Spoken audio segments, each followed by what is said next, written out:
Jesús, pan de Dios vida te eterna. dice: yo te puse por cabeza y no por cola, para hacer sal y luz a este mundo. Hijo mío, yo soy el creador de todas las cosas. Mía es la tierra y su plenitud.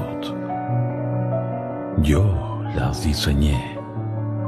Yo las formé para beneficio de mis hijos. Pues he aquí que todo lo que he creado cumple un propósito. De la misma forma yo te llamé. Te formé desde antes que estuvieras en el vientre de tu madre. Te hice con un propósito, porque es y siempre será mi voluntad